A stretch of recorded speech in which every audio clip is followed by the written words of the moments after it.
আসসালামু আলাইকুম সবাইকে। চলে আসলাম গাজীপুর সাফারি পার্কে। আপনারা কে কে গেছেন বা অনেক আগে গিয়েছেন জানাবেন কমেন্ট করে। আমার কাছে বরাবরের মতোই প্রাণী অনেক ভালো লাগে। আমি প্রাণী দেখতে অনেক পছন্দ করি, বাচ্চাদের মতো এনজয় করি সব কিছু। আমার কাছে খুবই ভালো লাগে প্রাণী।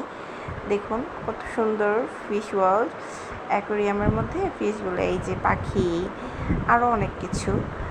দেখা গেছে ঘুরলে মন মানসিকতা ভালো হয়। আমরা অনেক অনেক রকমের প্রজাতিদের জীবন কাহিনী, ওদের জীবন জীবিকা, ওরা কীভাবে থাকছে, কীভাবে সময় পার করছে, মানে দেখে একটা ওয়ান কাইন্ড অফ ফিল আসে। আমরা ওদেরকে পশু পাখির একটি জীবন আছে। কি চিড়িয়াখানাতে গেলে দেখা যায় যে পশু পাখিগুলো আটকানো আছে, আমরা বাইরে থেকে দেখছি তাদেরকে, আমরা তাদেরকে নিয়ে মক করছি, মজা করছি অনেক ক্ষেত্রে। কিন্তু এইখানে কি আমরা ওয়ান কাইন্ড অফ খাঁচার ভিতরে আটকে থাকি, আর ওরা আমাদের দেখে। ওরা দেখে না, ওরা ওদের মনের মতো করে ঘুরছে।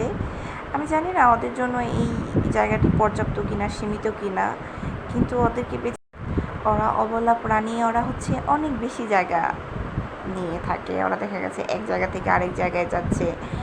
এখানে কি ওদের শিকারের ভয় নাই।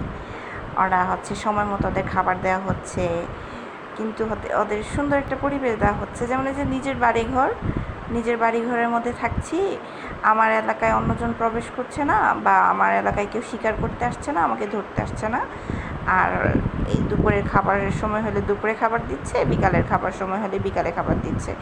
হ্যাঁ, আমার কাছে ভালোই লেগেছে। কিন্তু একটা জিনিস, এই প্রচণ্ড গরমে যেটা দেখা গেছে যে অনেক গরম, যেহেতু অনেক বড় একটা এরিয়া, ঘুরতে ঘুরতে অনেক ক্লান্ত হয়ে যেতে হয়, কিন্তু রেস্ট করার মতো কোনো জায়গা পাওয়া যায় না। কয়েকটা জায়গা আছে বসার জন্য, দেখা গেছে এই গরমের মধ্যে বেশিরভাগ সময় বাতাস হয় না। এই গরমের মধ্যে ফ্যান ছাড়া থাকতে হয়, ওখানে ফ্যান নাই। আমি দেখছি কোনো একটা জায়গার মধ্যে ফ্যানের ব্যবস্থা নাই। এটা অনেক একটা কষ্টকর ব্যাপার। আর ভিতরে নাকি রেস্টুরেন্ট টাইপ দেওয়া ছিল, সেগুলো আমি বন্ধ পেয়েছি। আমার কাছে খুব খারাপ লেগেছে, কারণ এই গরমে হাঁটতে হাঁটতে যখন ক্লান্ত হয়ে যাই, তখন বসার মতো একটা জায়গা দরকার। একটু বাতাস থাকলে বসে সবাই। আমার মতে রেস্টের জায়গাগুলো ছিল, ওইখানে যদি একটু পাখার বা ফ্যানের ব্যবস্থা করে দিত। মানুষ অনেক সময় মানুষ বাইরে থেকে আইডিয়া নিয়ে আসে না যে ভিতরে কেমন সিচুয়েশন হবে। আমি 8-10 বছর আগে একবার আসছিলাম, তো ভিতরের ম্যানেজমেন্ট সম্পর্কে আমার তেমন ধারণা ছিল না। আমি সাডেন একটা প্ল্যানে চলে আসি, কিন্তু আমি কোনো পাখা কিছু নিয়ে আসি নাই। মানে গরমে হাহাকারের মতো অবস্থা। আপনি পানি পাবেন, জায়গায় জায়গায় পানি বিক্রি করছে, কিন্তু পানিটা পর্যাপ্ত নয়, বাতাসও দরকার। অনেক গরম ছিল। হয়তো আমারই ভুল ছিল, আমি এরকম একটা সময় গিয়েছি। আমার মতো আমি তো একটু ছুটির দিনে গিয়েছি, আমার মতো তো হাজার হাজার মানুষ গিয়েছে ছুটির দিনে একটি সুন্দর সময় কাটানোর জন্য। কিন্তু এই গরমে তারা ওইরকম ম্যানেজমেন্টের কারণে ওইরকম সুন্দর সময় কাটাচ্ছে না। আমার মতো একটু ডিসঅ্যাপয়েন্ট হয়ে এসেছে। জানি না তারা কি, অনেকেই অনেক রকম রিভিউ দিচ্ছিল, কিন্তু ভিতরের সিস্টেম ভালো করা উচিত।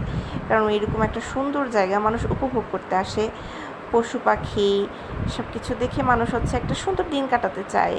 ওরা যেহেতু পর্যাপ্ত ছুটির ব্যবস্থা নেয়, 1 দিন 2 দিন ছুটি পায়, ছুটির একটা দিনে সবাই ঘুরতে আসছে সুন্দর একটা পরিবেশে। যাতে এখন কথা যে রোদ গরম বাতাস না থাকে, এটা তো ম্যানেজমেন্টের কোনো হাত নেই। হ্যাঁ, তাদের হাত নেই, কিন্তু তাদের একটা পর্যাপ্ত একটা রেস্টের একটা স্থান করতে হবে, যাতে করে মানুষ একটু রেস্ট নিতে পারে। এত সময় দেখা গেছে ক্লান্ত হয়ে বাতাসের কারণে অনেক একটা খারাপ জিনিস ফেস করতে হয়, ওই আনন্দটা উদযাপন করা যায় না। এখানে মানুষ ভালোই সময়। এই ফিশগুলো দেখতে আমার কাছে অনেক ভালো লেগেছে। ফিশগুলো কী সুন্দর মনের আনন্দে ডুবু ডুবু হাবুডুবু খাচ্ছে পানির মধ্যে। এগুলোকে দেখে ওই গরমের মধ্যে মনে হচ্ছে না আমি অ্যাকোয়ারিয়ামের মধ্যে ঢুকে যাই, আমি একটু ডুব খাই, পানির নিচে ডুবে থাকি, একটু তো আমার গরমটা কমবে। এত গরম ছিল, পানি মাছ দেখে আমার নিজের জেলাস ফিল হইতেছে যে আমি পানির মধ্যে ঢুকে থাকি, আমি একটু আরাম করে আসি।